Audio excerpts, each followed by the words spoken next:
Bien, bonjour, me voici de retour pour un petit podcast. Aujourd'hui, nous allons parler de là où les péchés abondent, la grâce abonde encore plus. Qu'est-ce que la grâce? Qu'est-ce que les péchés? Déjà, pour commencer, une chose qui est bien à comprendre, le péché veut dire rater la cible. C'est-à-dire qu'on fait quelque chose dans le but d'avoir quelque chose ou de faire quelque chose ou d'arriver quelque part, mais on se plante en fait. C'est ça que veut dire le péché. On rate la cible, on rate notre but. Ça prend un petit peu plus de sens à ce moment-là. Et une chose à laquelle j'aimerais vous demander, à laquelle vous pourrez réfléchir maintenant, c'est à quel moment on se tourne vers Dieu. Est-ce que généralement, de par notre nature, on se tourne vers Dieu quand tout va bien? Quand on est au meilleur de nous-mêmes, quand on se sent bien. Alors, généralement, c'est ça qu'il faut faire. Il faut être tourné vers Dieu n'importe quand, surtout y compris quand tout va bien. Il faut rendre grâce. C'est ça qui continue de faire qu'on est dans l'abondance de ces bénédictions. Mais finalement, quand est-ce que l'on appelle Dieu? On appelle Dieu quand ça ne va pas. Je me souviens, il y a 30 ans déjà, avoir été dans une soirée en Angleterre, j'avais beaucoup fumé, j'ai eu une espèce de parano, j'ai cru que tout le monde était parti, j'avais laissé mon manteau dans la voiture que je ne retrouvais plus dans la rue où on m'avait garé. Enfin, je pensais que c'était la rue à laquelle on m'avait garé, parce que toutes les rues se ressemblaient, je m'étais trompée de rue. Et par chance, j'ai retrouvé la maison dans laquelle je dormais ce soir-là. Et quand je suis arrivée, la porte était fermée, les fenêtres étaient fermées. J'ai essayé pendant un quart d'heure d'ouvrir, j'ai pas réussi. Du coup, je me suis mis accroupie devant la porte et j'ai commencé à mourir de froid. Le bout de mes doigts devenait bleu, mes lèvres étaient en train de devenir bleues. C'était un mois de février et c'est horriblement froid. Et je me souviens m'être tournée vers Dieu. À l'époque, je ne croyais pas en lui, j'étais beaucoup avec des rastas. J'avais encore du mal à dire vraiment Dieu, mais je l'ai appelé à l'aide. Et je lui ai dit, si tu m'aides, je te servirai toute ma vie. Et dès que j'ai fini ma prière, j'ai mis la tête sur la porte et la porte s'est ouverte. Je me souviens dire merci, merci, merci, mon Dieu, merci, merci. Mais je n'ai pas tenu ma promesse. Au contraire même. Je ne savais pas trop ce que c'était, je n'étais pas entourée et j'étais faible, j'étais dans la chair. La chair avait beaucoup de force sur moi, d'emprise sur moi. Mais là où le péché abonde, la grâce abonde encore plus. Lorsque l'on se rend compte que l'on a raté la cible et que l'on se tourne vers Dieu, c'est là que la grâce est là, parce que Dieu, notre Père, est là. Chacun d'entre nous, à nos côtés, il est là. C'est lui qui est venu à moi. C'est lui qui est venu frapper à ma porte. C'est lui qui a répondu à mes prières. Tout l'amour que je cherchais à l'extérieur de moi, c'était impossible que je l'aie. Et c'est un péché de chercher à l'extérieur de Dieu, à essayer d'aller le trouver dans des relations sexuelles, dans des amitiés toxiques, de me trouver dans la codépendance. Tout ça m'a éloignée de Christ. Mais à chaque fois que je lui donne, à chaque fois que je me tourne à lui, à chaque fois que je lui dis « Oh, je viens de comprendre quelque chose. » Parce que lorsque je prie, lorsque je suis vraiment en communion avec lui, il me donne des révélations, il me montre les choses qu'il faut qu'elles partent, qui partent de moi. Et à chaque fois que je me repentis, à chaque fois que je reconnais un péché, ça ouvre une porte pour recevoir plus de grâce encore. Il est venu à moi.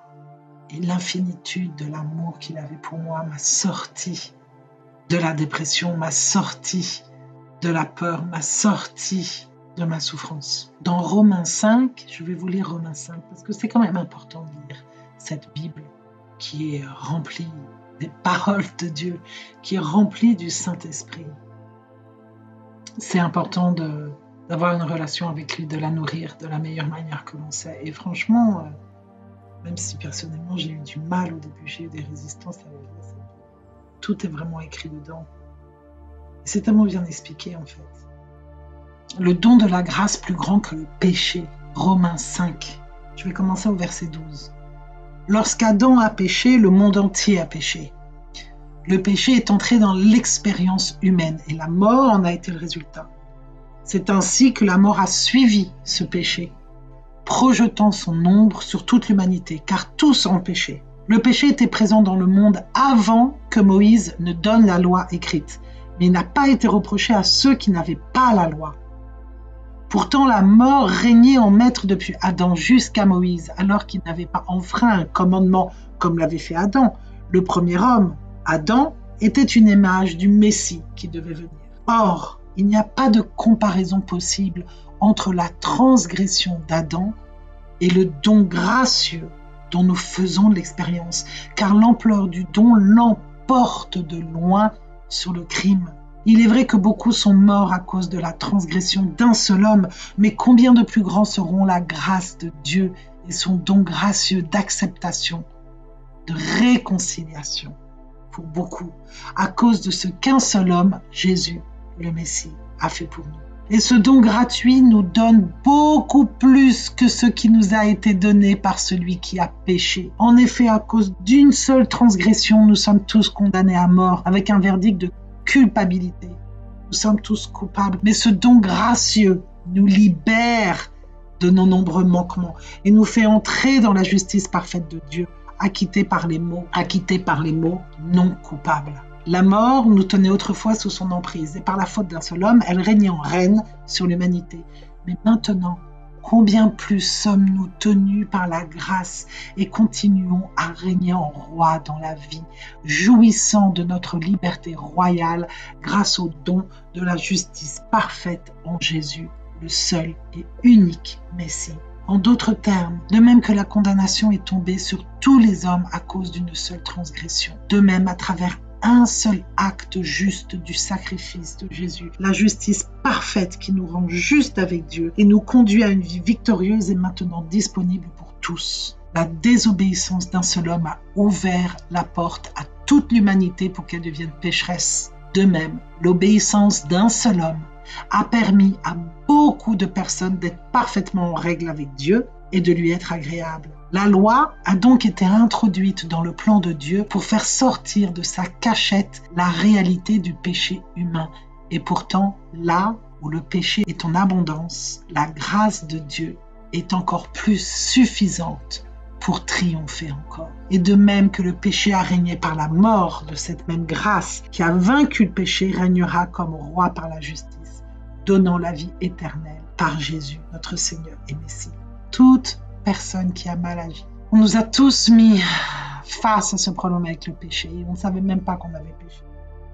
On a tous été le résultat de la décision d'Adam et Ève. On ne savait pas qu'on péchait, mais on vivait dans le péché. Et on vivait dans la peur, et on vivait dans la souffrance. Et puis la loi est venue. La loi, elle n'est pas venue pour nous punir, la loi, elle est venue pour nous montrer qu'on était dans le péché. Et donc après, les gens, ils ont essayé d'être, de par leur propre force à eux-mêmes, à obéir à la loi. Mais c'est impossible, parce que nous n'avions plus l'esprit. Souvenez-vous, l'esprit est parti au moment où la pomme a été croquée. Comment voulez-vous être un avec Dieu si vous n'avez pas son esprit en lui? Et c'est pour ça que le Verbe s'est fait chair. C'est pour ça que le Saint-Esprit est descendu. C'est pour ça que le Consolateur est venu. C'est pour ça que Jésus est mort. Et nous sommes morts avec lui sur la croix. Au moment où il a fait cette décision, il a racheté tous nos péchés. Si aujourd'hui vous désobéissez à la loi et que vous allez devant un juge et qu'il y a une caution qui est faite, si quelqu'un vient et paye votre caution, on vous libère. Ben, c'est ça qu'il a fait, Jésus a fait. Il a payé notre caution à nous tous. Il nous a dit, voilà, je suis le chemin, je suis la vérité, je suis la vie. Suis-moi et tu auras aussi la vie éternelle. Parce que tu feras un avec Dieu et que le Saint-Esprit descendra sur toi et il fera un avec toi et il guidera tes pas. Et là, tout d'un coup, lorsqu'à ce moment-là, on se tourne vers lui et qu'on laisse le Saint-Esprit prendre le dessus, prendre les rênes de notre vie, eh bien, ça devient facile pour nous de respecter les lois parce que le Saint-Esprit a horreur les lois. Et le Saint-Esprit, c'est pas nous, c'est l'Esprit de Dieu. Et c'est lui qui rentre en nous, c'est lui qui a pris place dans notre véhicule, c'est lui qui a le volant, c'est lui qui dirige notre existence aujourd'hui. Donc c'est lui, et quand c'est lui qui a le dessus, c'est incroyable ce qui se passe. C'est que tout d'un coup, les choses qui nous attiraient avant lorsqu'on était dans la chair, on ne peut plus en fait. Et on va voir lorsque l'on agit trop vite ou qu'on essaye d'être au contrôle, en fait. C'est nous qui devons prendre des décisions, c'est nous qui devons faire les choix.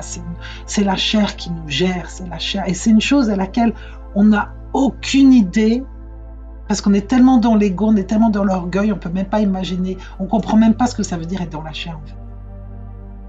Mais à chaque fois que la chair tombe, à chaque fois que la chair se trompe, à chaque fois que la chair pêche, rate la cible, eh bien c'est une porte qui s'ouvre pour recevoir l'abondance.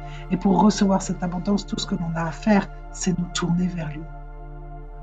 Et c'est pour ça qu'il nous répète encore dans Romains 12, « Cessez d'imiter les idéaux et les opinions de la culture qui vous entoure, mais soyez transformés intérieurement par l'Esprit Saint, par une réforme totale de votre façon de penser. Cela vous permettra de discerner la volonté de Dieu et de vivre une vie magnifique, satisfaisante et parfaite à ses yeux. » Et une vie parfaite à ses yeux, c'est une vie parfaite pour nous, parce que Dieu ne veut que le meilleur pour nous. Dieu est abondance, Dieu est infinitude, Dieu est grâce, Dieu est joie, Dieu est amour, Dieu est pardon, Dieu est guérison. Et c'est tout ce qu'il nous apporte, et c'est son esprit en nous qui nous facilite cette possibilité, cette place en fait, dans son royaume. Et lorsque on nous dit de ne pas imiter les idéaux et les opinions de la culture, encore une fois, je vous assure que lorsque le Saint-Esprit est avec vous et que vous continuez à nourrir votre relation avec le Saint-Esprit de par vos prières, de par prier en langue, en lisant la Bible, en échangeant avec des frères et des sœurs, etc., je vous promets qu'il y a un moment, c'est lui, c'est l'Esprit de Dieu qui prend le dessus. Et cet Esprit de Dieu, il est le même chez moi, il est le même chez l'autre, il est le même chez toi. Il est le même dans chacun des chrétiens qui a une relation avec lui. Là, je ne parle pas de l'esprit de l'abandon, de l'esprit du contrôle, de l'esprit de la religion, je parle de l'esprit de Dieu, l'esprit de réconciliation, l'esprit qui change votre identité, c'est lui qui fait tout.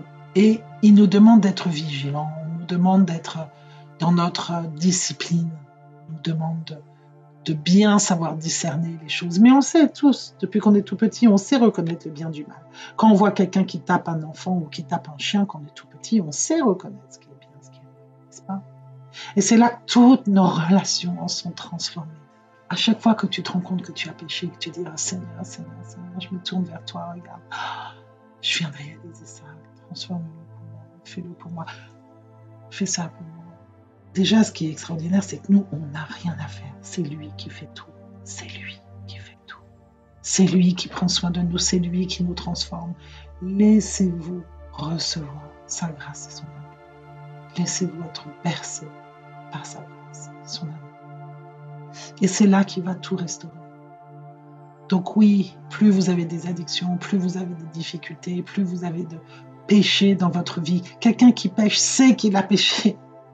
Et c'est là que la grâce est d'autant plus forte, parce que lorsque tu es touché par l'amour du Seigneur, lorsqu'il vient et qu'il frappe à ta porte, lorsque tu deviens tout d'un coup son serviteur, waouh, tout est transformé. Tout est transformé dans ta personnalité, dans ton caractère. Tu peux avoir fait 25 ans de développement personnel, je te promets qu'il n'y a rien de plus efficace que l'Esprit de Dieu. Laisse l'Esprit de Dieu couler en toi, l'Esprit de ton Créateur, l'Esprit Saint couler en toi. Et il est dit encore, il y a un petit chapitre qui s'appelle les relations restaurées, qui est dans Romains aussi, que le mouvement intérieur de votre cœur soit toujours de vous aimer les uns les autres. Et ne jouez jamais le rôle d'un acteur portant un masque. Méprisez le mal et embrassez tout ce qui est bon et vertueux. S'attachez à aimer tendrement les autres croyants comme les membres d'une même famille. Essayez de vous surpasser dans le respect et l'honneur que vous portez les uns aux autres. Jamais vous rencontrerez cet amour ailleurs que dans la famille de Christ. C'est très difficile. Les gens dans la chair, même de notre propre famille, n'ont pas cet immédiat désir de nous aimer les uns les autres, de confesser leurs défauts, de s'excuser lorsque ça ne va pas bien, prendre la responsabilité de leurs actions. C'est pour ça qu'on nous demande aussi d'essayer de ne pas fréquenter les gens du monde. Et ce n'est pas une question d'élitisme ou d'être radical. C'est juste que l'eau et l'huile ne se mélangent pas. Et ça ne veut pas dire non plus ne pas aimer, ne pas prier pour eux. Bien sûr, au contraire, il faut le faire. Parce que là où le péché abonde, la grâce abonde de plus. Et c'est à nous de montrer l'exemple. Donc, entre croyants, aidons-nous, soutenons-nous. Nous faisons partie de la même famille. Nous faisons partie du corps de Christ. Au verset 11, il dit « Soyez enthousiastes à l'idée de servir le Seigneur en maintenant votre passion pour lui en ébullition. Rayonnez de l'éclat du Saint-Esprit et laissez-le vous remplir d'enthousiasme en le servant. » Plus tu sers le Saint-Esprit, plus ta foi est en ébullition, plus tu brilles, plus tu changes, plus tu es transformé. Et c'est pas toi qui es transformé, c'est lui, c'est le Saint-Esprit, c'est la grâce à la relation que tu as avec lui. Verset 12, laissez cette espérance éclater en vous, libérant une joie continuelle. N'abandonnez pas au moment de la détresse, mais communiez avec Dieu en tout temps. Au moment le plus dur, il est là, plus présent. Mais il faut l'assumer, ces moments difficiles. Il faut voir où est-ce que nous, notre chair, nous retient en bas, en fait. Qu'est-ce que l'on fait? Soyons en toute transparence. De toute façon, Dieu connaît notre cœur. Il sait d'où on vient, il sait ce qu'on fait. On ne peut rien lui inventer, on ne peut rien cacher. Et il aime justement, on est ses petits-enfants. Et quand vous avez un enfant à côté de vous qui tombe et qui fait une erreur, j'espère que vous ne lui hurlez pas dessus et mettez une fessée pour lui expliquer ce qu'il doit faire ou ce qu'il ne doit pas faire. Et j'espère que vous prenez le temps d'expliquer ce qui est juste et de lui apporter l'amour et la consolation dont il a besoin. Verset 13, soyez attentifs aux besoins du peuple bien-aimé de Dieu et répondez en l'aidant. Accueillez les gens comme des invités dans votre maison. Dites des bénédictions et non des malédictions à tous ceux qui vous rejettent et vous persécutent. La chair, les gens de la chair, les gens du monde, les gens qu'on aime parfois, ils viennent et ils nous rejettent, ils nous font du mal. Alors soit on va être avec le Saint-Esprit, on va réussir à les pardonner comme Dieu nous a pardonné, à les aimer comme Dieu nous aime. Et surtout, la malédiction, c'est les mots qui ont été mal prononcés, une mauvaise diction du mot et du verbe. Nous pouvons jeter des sorts sur les gens. Nous pouvons les maudire. Donc, gardons notre verbe à bien. C'est important. Surtout si on nous attaque, on nous persécute et on nous rejette. Verset 14. Célébrez avec ceux qui célèbrent et pleurez avec ceux qui pleurent. Vivez heureux ensemble dans un esprit d'harmonie et soyez aussi attentifs à la valeur de l'autre que vous l'êtes à la vôtre. Ne vivez pas un esprit hautain. Pensez que vous êtes trop important pour servir les autres, mais soyez prêts à faire des tâches subalternes et à vous identifier à ceux qui ont un esprit humble. Ne soyez pas suffisants et ne pensez pas un seul instant que vous savez tout. L'humilité est la chose qu'aime le plus le Seigneur. Pourquoi? Parce que lorsque tu es dans l'humilité, lorsque tu cesses d'avoir le contrôle, eh bien, il n'y a plus d'espace pour que Dieu vienne en toi et t'utilise comme un merveilleux véhicule pour partager sa lumière, sa foi. Il te portera sur ses ailes. Il te fera aller au-delà des tribulations.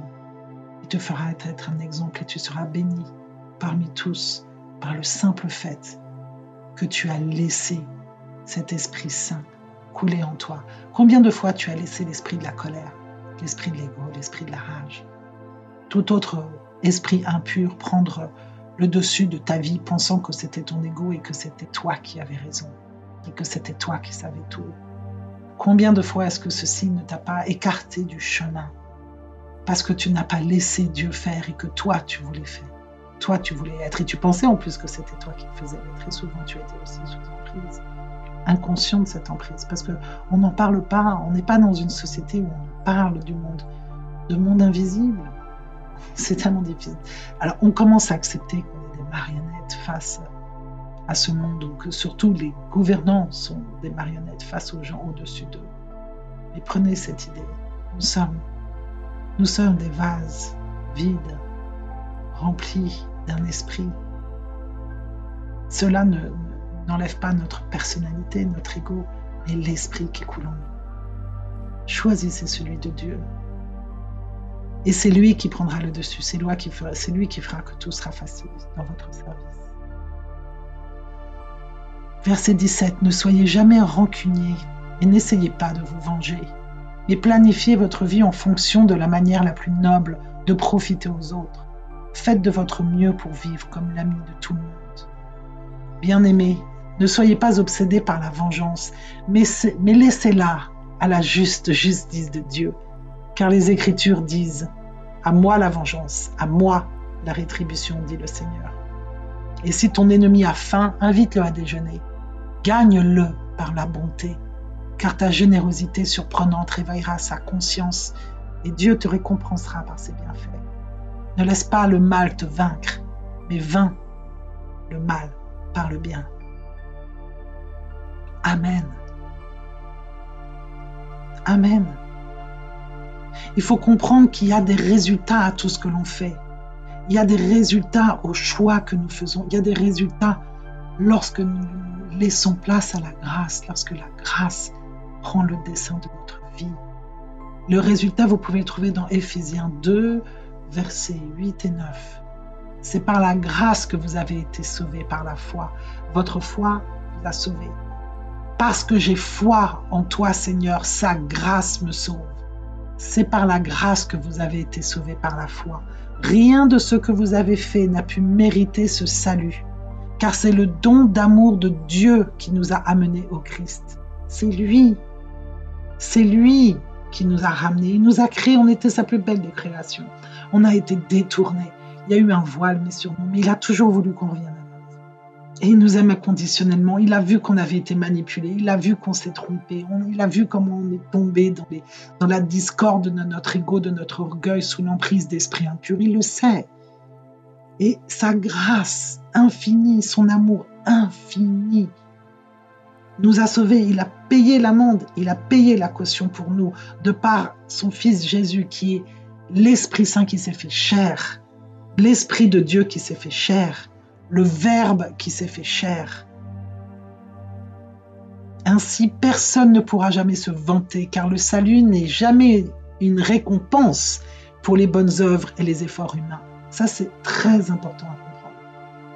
Ce n'est pas parce que tu fais que du bien aux gens, que tu pries 17 fois par jour et que tu penses devoir te réincarner 150 fois, que tu auras la grâce de Dieu.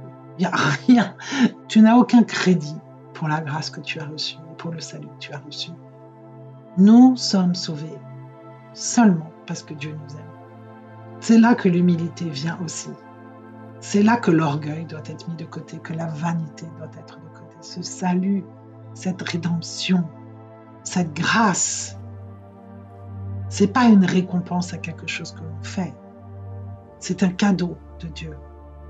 Nous sommes devenus sa poésie, un peuple recréé qui accomplira la destinée qu'il a donnée à chacun de nous, car nous sommes unis à Jésus, loin. Avant même que nous nous naissions, Dieu a planifié à l'avance notre destin et les bonnes œuvres que nous ferons pour l'accomplir. Amen. C'est tellement merveilleux, n'est-ce pas? C'est juste extraordinaire. Donc vous avez compris, le but de la loi, c'était quoi? Le but de la loi était de montrer qu'il y avait le péché. C'est la loi qui nous a donné une définition claire du péché. Quand la loi nous dit « ne convoite pas », eh bien, elle est devenue le catalyseur qui nous a permis de voir combien il était mal de convoiter, ce qui appartient à quelqu'un d'autre. Avant, on convoitait, on ne savait pas que c'était mal en fait. Ça, vous pouvez le lire dans Romains 7, verset 8. C'est par le commandement de Dieu que le péché s'est réveillé en moi et qu'il a construit sa base d'opération en moi pour susciter toutes sortes de mauvais désirs, car en l'absence de la loi, le péché se cache en dormant. Donc en fait, où on serait resté dans le péché et à continuer à faire des choses qui fait qu'on est dans la souffrance et que la mort gagne en fait. Parce que c'est le prix à payer. La mort de l'âme, la mort éternelle en fait. Le néant, le vide dont tous les athées ont peur. Alors que la vie éternelle se fait parce qu'on devient un avec l'Esprit de Dieu. Et l'Esprit de Dieu est éternel. Il est omniscient. Il est infinitude. Et c'est lui qui prend le dessus sur nous. Et on devient un, on rentre en communion, en synergie avec lui. Donc lorsque l'on a entendu les commandements de Dieu, tout d'un coup le péché s'est réveillé. Et à partir de là, il y a eu un espoir de guérison. Parce que là où on s'est rendu compte qu'il y avait un péché, eh ben on était prêt à accepter qu'on devait être sauvé. Et on était prêt à accepter la grâce de Dieu. Et parce que le Saint-Esprit est venu, parce que le Dieu s'est fait d'abord était le Verbe, hein, la lumière fut le Verbe, et parce que c'est grâce à la grâce de Dieu qui a été exprimée par le sang de Jésus. Il faut comprendre que Jésus, il s'est sacrifié pour nous. C'est ça la dette qui a été payée pour nous. C'était un substitut pour nous, pour qu'on soit plus esclave du péché et qu'on soit libre de vivre en Christ, qu'on soit libre de vivre à travers l'Esprit de Dieu. Et ça, on peut le lire dans Romains 6, qui est le triomphe de la grâce sur le péché. Donc, comment est-ce que la grâce a triomphé? Pourrait-on dire plus clairement que notre ancienne identité, l'identité que l'on avait dans la chair, est maintenant et pour toujours privée de sa puissance?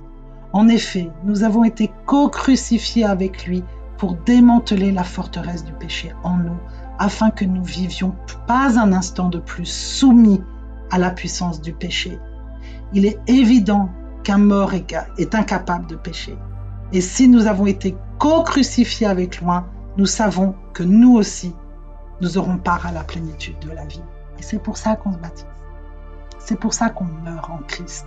C'est notre chair qui meurt, c'est nos péchés qui sont morts. Et on peut revivre aujourd'hui dans la pleine gloire du Seigneur. On peut et on fait partie du royaume du Seigneur. Nous sommes les fils et les filles de Dieu. Tu comprends? C'est pour ça que, comme Paul, n'ayons pas honte de l'évangile. Ok, il a reçu le salut. Paul, c'était Saul à l'époque. Saul, c'était un grand pharisien, c'était quelqu'un qui obéissait les lois. Et il était sans pitié. Et quand la grâce du Seigneur est tombée sur lui, il s'est rendu compte à quel point il s'était trompé et il est devenu extraordinaire. Justement, l'épître aux Romains, c'est quand lui, il a été comme ça parcourir des kilomètres et des kilomètres à l'encontre des gens qui étaient dans la loi et il connaissait leurs mots, il connaissait leurs verbes. Et c'est pour ça que le Seigneur va venir et va utiliser ce que vous connaissez, le verbe que vous connaissez, les outils que vous connaissez, pour que vous puissiez parler aux gens qui parlent votre verbe, qui parlent vers votre connaissance. Les gens qui ont suivi le même chemin que vous seront touchés par la grâce du Seigneur, par vous, parce que le Seigneur travaillera à travers vous. Et là, vous n'aurez pas honte de l'évangile. Là, vous n'aurez pas honte de proclamer le nom de Jésus-Christ. Là, vous n'aurez pas honte de parler depuis la vérité. Là, le voile, enfin, aura été définitivement enlevé. Et vous serez ravis de prêcher pour que tous soient sauvés aussi, tous, païens ou autres, parce que c'est l'évangile qui est là, le verbe du Seigneur, qui évangélise, qui rend angélique, qui vous rend à la hauteur de Dieu, qui vous rend toute votre prestance, votre puissance, votre magnificence, qui est celle de Dieu, qui n'en est pas une autre. Ce n'est pas celle que l'ennemi veut vous donner qui vous rend orgueilleux et vain. Non, non, pas du tout. Celui-là, il vous rend serviteur de l'autre, il vous rend amoureux de l'autre, il vous rend pieux, il vous rend fort, il vous rend indestructible et éternel. Il vous rend juste, parce que la foi que vous avez donnée en Dieu vous donnera la vie. C'est ce que l'Écriture dit. Nous sommes justes avec Dieu par la foi qui donne la vie. Là où le péché a abondé, la grâce a surabondé. Et grâce à la grâce abondante de Dieu, nous pouvons maintenant être remplis de joie, de paix et d'espérance. Dans Romains 15, verset 13, que Dieu, la source de l'espérance, vous remplisse à ras-bord d'une joie insatiable et d'une paix parfaite en vous confiant à lui. Et que la puissance du Saint-Esprit entoure continuellement votre vie de sa surabondance jusqu'à ce que vous rayonnez d'espoir. Alors prions ensemble, prions pour que le Saint-Esprit vienne ici sur vous et frappe à votre porte. Et que là où vous avez péché, que là où vous avez souffert, que là où les difficultés sont, que vous mettiez un pied à terre et que vous vous tournez vers lui, que vous baissiez la tête et que vous lui dites « Seigneur, Seigneur, j'ai foi en toi, maintenant prends soin de moi, je te donne les rênes de ma vie, Seigneur. Je ne peux rien faire tout seul, Seigneur. » Et laissez-le venir vous cueillir comme un fruit mûr. Laissez le Saint-Esprit vous pénétrer de tout son amour et de toute sa gloire. Et laissez-le venir frapper à votre porte et que vous soyez à votre tour baignés dans sa lumière. Je prie sincèrement que toute sa grâce remplisse votre vie et que vous commenciez à briller dans l'intérieur, à partager la bonne nouvelle et à exprimer à tous ceux autour de vous que eux aussi, ils sont aimés, que eux aussi, ils sont choisis et que eux aussi peuvent avoir la vie éternelle. Soyez un exemple de l'amour du Seigneur, mes frères et sœurs. Et qu'il en soit ainsi. Je vous dis à bientôt. Que Dieu vous bénisse.